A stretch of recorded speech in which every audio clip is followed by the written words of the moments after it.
Senhor, queremos agradecer por estes ensinamentos que vêm de encontro às nossas necessidades espirituais, que possamos ter sempre a consciência de que vivemos no mundo e não para o mundo, e que a nossa conexão com o alto deve ser constante, sendo que essa elevação de pensamentos nos ajudará a administrar a nossa existência aqui na Terra, aproveitando o tempo e as boas oportunidades que a vida nos oferece. Fortaleçamos a nossa fé com o estudo e a prática incessante da caridade com Jesus. Que Deus abençoe a todos nós e que tenhamos um bom descanso. Assim seja. Do livro O Consolador, por Emmanuel. Questão 97. Se as enfermidades são de origem espiritual, é justa a aplicação dos medicamentos humanos, a cirurgia, etc. O homem deve mobilizar todos os recursos a seu alcance em favor do seu equilíbrio orgânico. Por muito tempo ainda, a humanidade não poderá prescindir da contribuição do clínico, do cirurgião e do farmacêutico, missionários do bem coletivo. O homem tratará da saúde do corpo até que aprenda a preservá-lo e defendê-lo, conservando a preciosa saúde de sua alma. Acima de tudo, temos de reconhecer que os serviços de defesa das energias orgânicas nos processos humanos, como atualmente se verificam, asseguram a estabilidade de uma grande oficina de esforços santificadores no mundo. Quando, porém, o homem espiritual dominar o homem físico, os elementos medicamentosos da terra estarão transformados na excelência dos recursos psíquicos e essa grande oficina achar-se-á elevada a santuário de forças e possibilidades espirituais junto das almas. Prezados amigas, prezadas amigas, é uma grande satisfação estarmos aqui novamente a poder estudar o Evangelho de Jesus à luz da doutrina espírita. Vamos estudar hoje sobre o assunto da fé raciocinada. No livro O Evangelho segundo o Espiritismo, no seu capítulo 19, Allan Kardec explora bem o assunto da fé. Nesse capítulo inicia-se com uma descrição de uma importante passagem do Evangelho, em que, em um certo momento, uma certa ocasião, um pai de família procurou Jesus, aflito, a fim de encontrar apoio para a solução de um problema do qual o seu filho vinha enfrentando. Assim como ele mesmo narra, conforme descrito no Evangelho de Mateus, em capítulo 17, o pai de família se aproximar de Jesus, assim se refere: meu filho sofre muito por uma obsessão, ele constantemente cai na água, constantemente cai no fogo, referindo-se aí, no caso, a um grave problema de obsessão que aquele jovem estava enfrentando. E assim, na descrição do pai a Jesus, pedindo ajuda, pois que não aguentava mais ver o filho tanto sofrer, por uma influência que acreditava o pai ser de um espírito mau, de um demônio.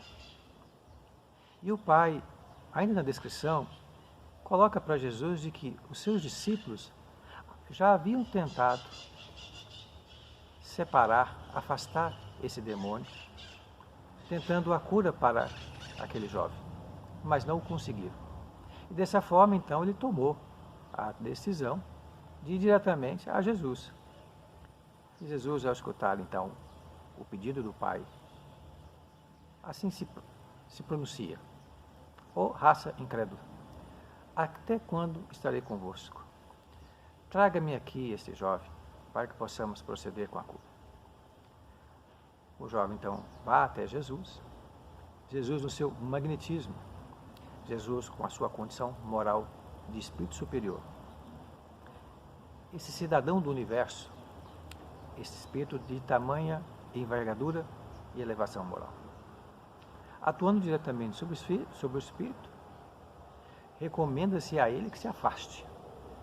E agindo com a sua condição moral e baseado na sua imensa vontade e com a certeza de estar atuando para o bem daquela pessoa, consegue-se ali que haja, pela ação fluídica de Jesus, baseado também na fé e a vontade daquela criança, daquele jovem, da sua família, do seu pai, conseguir com que aquele entrelaçamento, aquela influência perniciosa baseada no processo obsessivo de um perispírito desencarnado para um perispírito de um encarnado, que houvesse então ali uma ruptura desta ligação que permitia esta comunicação e dessa forma essa ação perniciosa baseada no fenômeno da obsessão.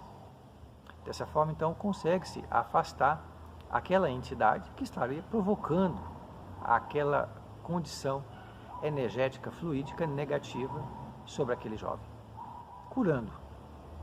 E após o fato, os próprios discípulos vão até Jesus a arguir com ele: mestre, por que nós não conseguimos curar este jovem? E Jesus, na sua sabedoria, aproveitando-se de todos os momentos em que esteve conosco para nos ensinar, para nos instruir, para nos orientar, assim coloca que não conseguistes afastar aquele espírito mau que influenciava aquele jovem, curando aquele jovem, por causa da sua falta de vontade. Ou, em outras palavras, pela falta de fé.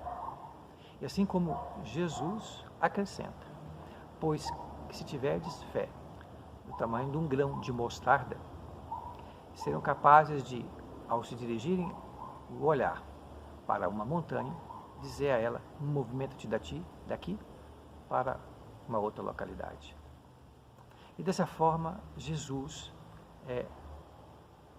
coloca na condição aos discípulos de que faltou a eles a vontade, de que ou a vontade não estava muito bem baseada dentro de uma fé, de uma coragem, de uma confiança de que seriam capazes de proceder com o objetivo que seria a cura daquele jovem.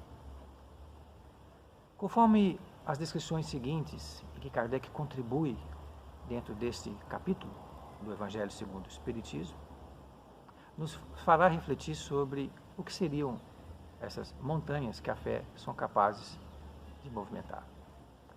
Numa condição mais geral, Allan Kardec nos afirma que, é claro, o sentido é muito figurativo, apesar de saber que, inclusive, o que a ciência hoje tem nos comprovado, que é possível haver a ação do pensamento humano, de nós, princípio espiritual, sobre o fluido cósmico universal, agir sobre ele de forma a promover mudanças, alterações na própria organização, na própria estrutura do elemento fluídico universal que nos envolve no universo em que fazemos parte.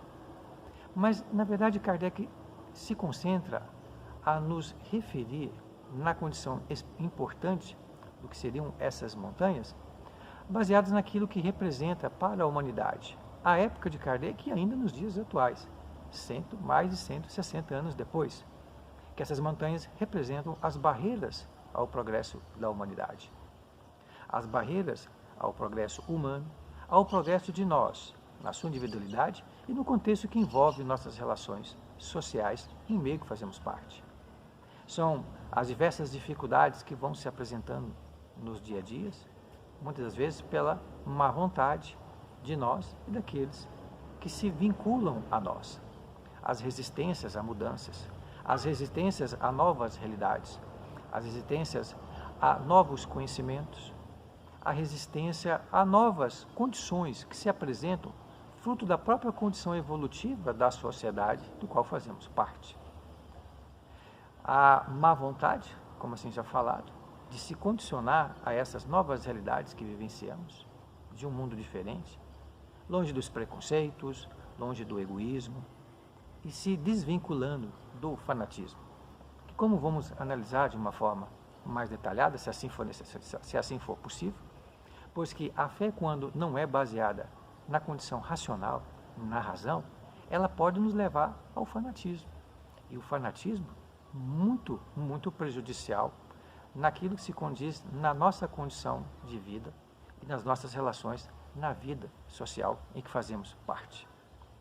E uma outra importante colocação de Kardec a respeito da condição da fé nos faz avaliar sobre a diferença entre a fé e presunção. A fé na sua condição íntima, na sua condição natural, na sua condição básica, ela precisa estar baseada na questão da humildade. Ela está baseada na confiança em si e não pode indispor da confiança em Deus. Pois quando ela se desvincula desse propósito, a fé pode ser enquadrada dentro do orgulho. E muitos de nós, de forma muito confusa e de forma muito irregular, acabamos nos colocando numa condição de sentirmos superiores, de sermos autômatos, de sermos dotados unicamente de termos as condições necessárias para trabalharmos em prol da realização de algo maior, de algo no bem. Pois que a crença, a fé, na sua terminologia geral, ela se baseia naquilo que muitos podem acreditar como a crença, apesar de que muitos acreditam que a crença ela se refere mais especificamente a uma questão dogmática, a uma questão mais baseada em termos de um dogma. E mais profundamente e mais detalhadamente, que se representaria dentro de uma condição de fé baseada na confiança, na vontade de querer. Eu particularmente acho que no início a crença é necessária, porque precisamos crer em algo, mas além de crer em algo, manifestar o sentimento da confiança. E baseado no sentimento da confiança de que algo poderá acontecer e se realizar, a vontade de querer que algo realmente aconteça. E dessa forma agimos para que um determinado objetivo seja alcançado. Mas não podemos indispor de que, na nossa condição em que nos encontramos, e também pela consideração de que todos somos criaturas, criações de uma divindade, de um ser superior, não indispor na nossa presunção de que somos unicamente dotados de condições para que algo realmente possa acontecer. É importante que a característica da fé, ela tem que ser baseada na humildade. E a humildade vai nos colocar na condição da confiança em Deus e, ao mesmo tempo, na confiança em Deus, na confiança daqueles que trabalham com a divindade, daqueles que possuem a condição da maturidade íntima, da sua evolução adquirida pelas diversas experiências, a poderem colaborar com a divindade na realização de alcançar um bem maior para nós e para as pessoas, seja na cura de uma doença, na resolução de um problema particular familiar, que envolva um ente familiar, seja na busca por uma solução pelas dificuldades financeiras que se apresentam, socioeconômicas, trabalhistas, seja para todo um conjunto de necessidades em que, ao avaliarmos todo um contexto e nos colocarmos numa condição de querer que aquela realidade que nos está trazendo a dificuldade se modifique, que tenhamos a confiança de que realmente ela poderá se modificar, mas que ela será possível, é claro, com o auxílio do nosso esforço, da nossa dedicação, da nossa confiança, da nossa vontade de querer, aliada ao apoio que a espiritualidade, que trabalha a favor e colaborativa pelo bem de toda essa seara, trabalhando com a divindade, com Deus, no sentido de que essa confiança em Deus e na sua divindade, em toda a sua providência divina, haveremos de alcançar esse fator necessário para alcançar esse importante objetivo. Então, o poder da fé, ele se vincula à nossa condição de nos colocarmos dentro de um propósito baseado na vontade, na confiança e na condição de trabalharmos para que isso possa realmente acontecer. O fator importante de análise em dias atuais como esse que nós vivemos é quando nos colocamos na condição de averiguar se a nossa fé realmente está baseada dentro de uma condição raciocinada ou dentro de uma condição que seria uma condição que o próprio Kardec chamou de fé cega. Nós espíritas, estudiosos da doutrina e sabendo que a doutrina basicamente se baseia nos ensinamentos evangélicos da Boa Nova, do Evangelho de Jesus, precisamos estar sempre atentos no valor daquilo que representa a chamada fé raciocinada.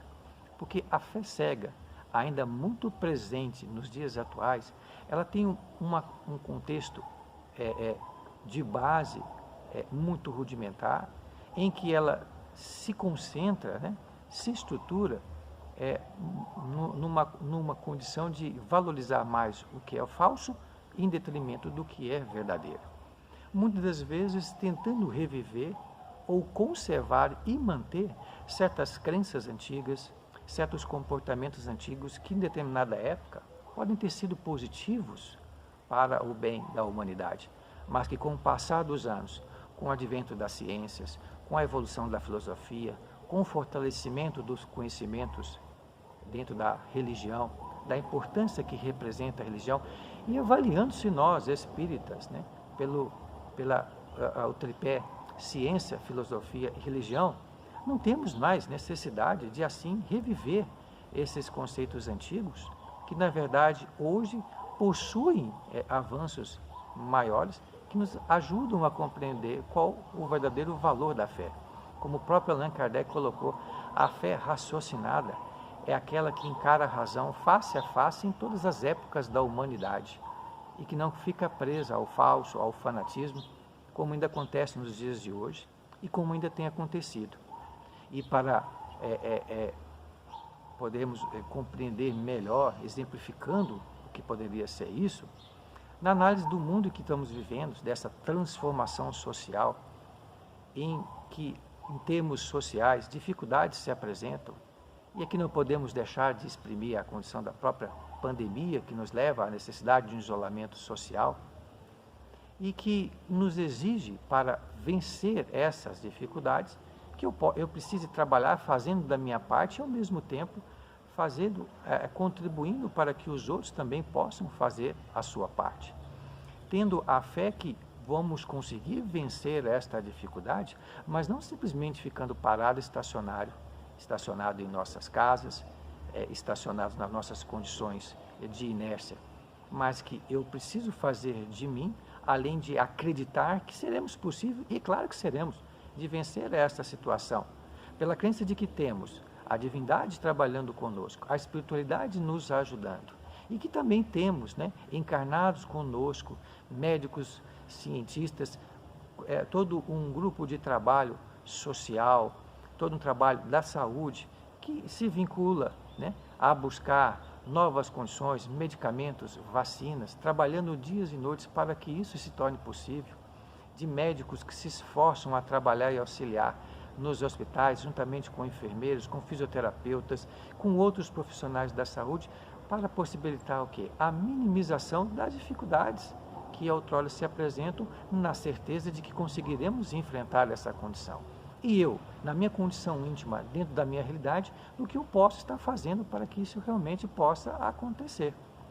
É assim que as coisas, que todas as transformações, né, vão se acontecendo para o melhor de todos nós, e o aprendizado coletivo vai sendo processado.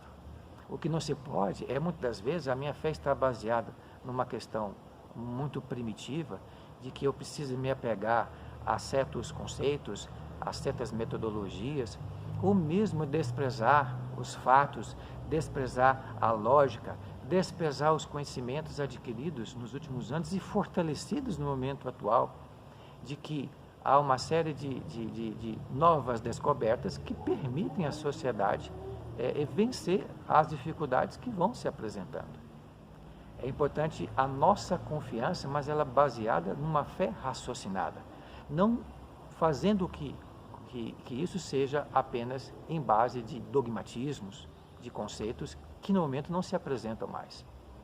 Quando, é o exemplo muito utilizado por palestrantes não espíritas, não somente espíritas, mas de uma forma geral, para demonstrar a nossa condição de fé na crença naqueles que estão conosco, naqueles que estão trabalhando conosco.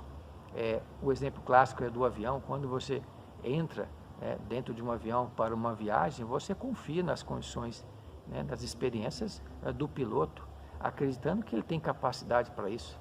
Quando você entra numa edificação, você acredita nos engenheiros e em todos aqueles que trabalharam pela construção daquela obra, para fortalecer aquela obra e dar as condições de segurança à saúde de você que vai habitar naquele local.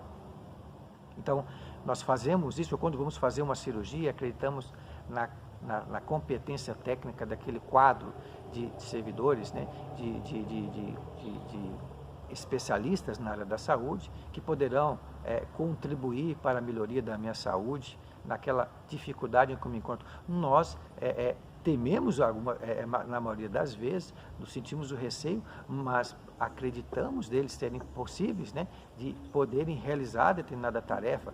E isso é uma condição de fé, de acreditar em algo, e isso baseado dentro de uma fé raciocinada, porque acreditamos que quem está exercendo essas atividades possui competência para isso.